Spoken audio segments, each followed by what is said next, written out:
From the most trusted names in local news, KDPG Sunday Edition. Good morning. Welcome to the KDPG Sunday Edition. I'm Ken Rice. 2020 will, of course, be a big year in national politics, and it's already a big year for politics here in Allegheny County. Just over a week ago, 3 new members of Allegheny County Council were sworn in, putting out a message that they're looking to shake things up. Also sworn in, County Executive Rich Fitzgerald for a 3rd and final term. He says he wants to focus on transportation, education, and job skills. In the last few weeks, though, we've heard calls for action on air quality. This morning on the KDPG Sunday Edition, Allegheny County Exec Fitzgerald is our special guest. Also joining me, Jerry Miko, Senior Assistant Managing Editor for the Pittsburgh Post-Gazette. Before we get to our conversation, an article this past week about pollution got a lot of attention. It was an essay in the digital news site Public Source, written by a Google engineer, headlined, "Why I Tell My Google Coworkers and Industry Peers to Avoid Pittsburgh." Let's watch Paul Martino's report and then we'll talk about it. When the abandoned Nabisco plant was turned into a hip office and condo development, it was viewed as a turning point for Pittsburgh. Google moved in, Pittsburgh went high-tech. But now this, an article for the digital nonprofit Public Source entitled, "Why I Tell My Google Coworkers and Industry Peers to Avoid Pittsburgh." A Google engineer blasts the city's pollution, saying shortly after we arrived, we started noticing an obnoxious stench. Mayor Bill Peduto's been sounding the alarm about pollution for quite a while. It's already difficult to recruit talent to Pittsburgh because of our air and our water quality.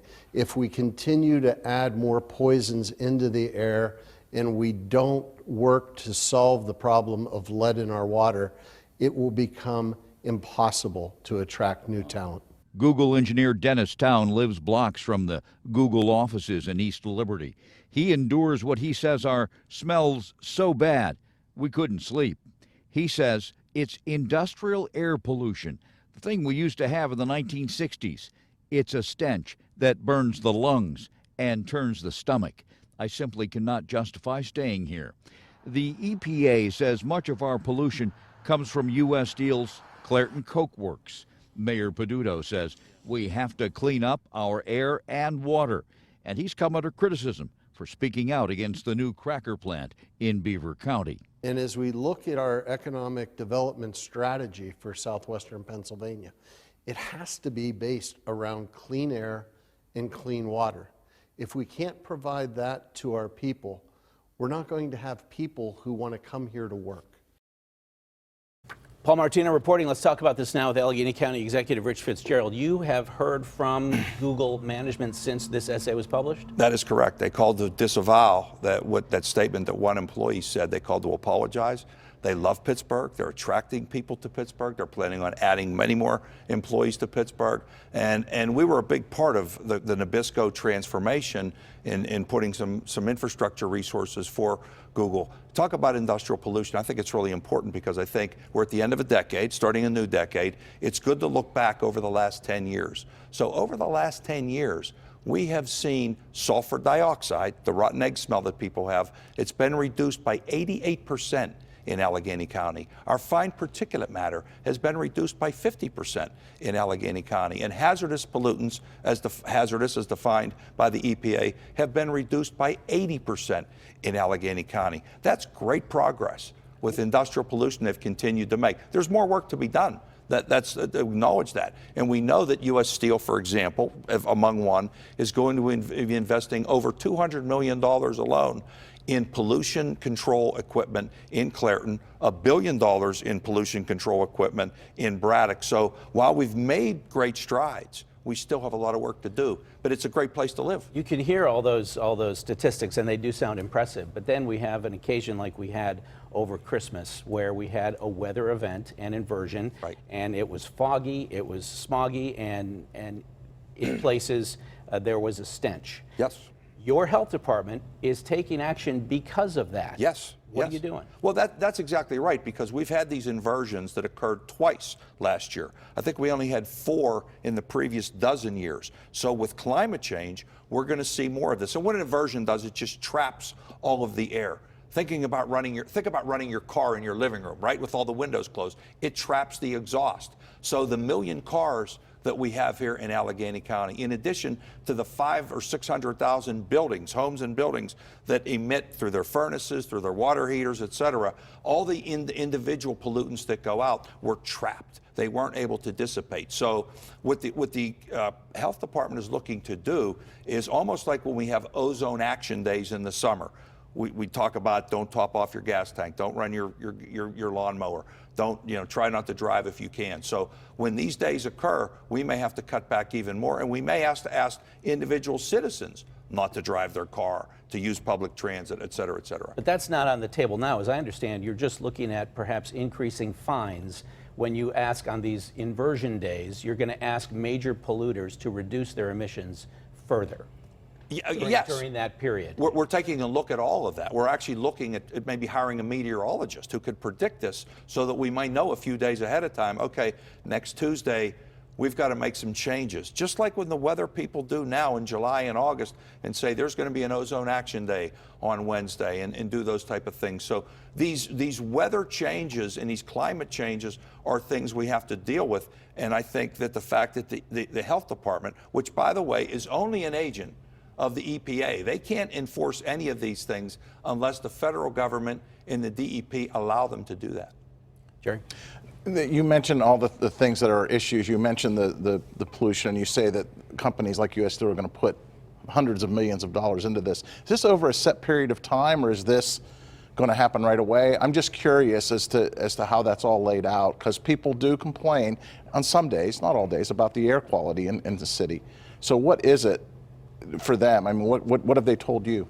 I don't know the exact timeline. I guess they got to go through a whole permitting process to get this done and engineering things that they need to do. But the agreement, the consent decree that they were ordered to do through some of the enforcement actions came to this agreement. I don't have the timeline in front of me, but the fact is we've made these major improvements. Pittsburgh and the Pittsburgh region is a much better place than it ever was when I grew up and we grew up in this town, and it's going to continue to do so. In fact, 7 of our 8 monitors have been in compliance all along. The 8th monitor has now been in compliant for a year, and a second year now down in the Liberty monitor, and we're going to continue to make those improvements. So you and Mayor Peduto have something of a split on this. He says, he's not opposing the Shell plant under construction right now, but he is opposing the construction of any new Shell plant and any new cracker plants in this region. You think that's the wrong approach? It's the wrong message to send. Well, first of all, it's not even in his city. It's not even in my county. It affects his city. It affects your county. With lots of ways, with jobs, with employment. The fact that Shell came here with a $7 billion infusion of wealth into this region. We've got construction workers in our building trades that are in full employment right now, which is a good thing. We're going to be creating a plastics manufacturing ecosystem here once this plant comes online in the next couple of years that's going to create a lot of jobs. Having said that, yes, we've got to hold their feet to the fire and make sure that the DEP, which is the regulatory agency for Beaver County, which is where this plant is being located, make sure that Shell is following all the regulations, and that's what we want to see have happen. Some people don't have a lot of faith, though, in the DEP. I mean, especially now on the national level and the state level. They feel that, that right now the trend is to tell people who are doing these kinds of things, well, okay, do it. I know they have rules, but they've been lessened.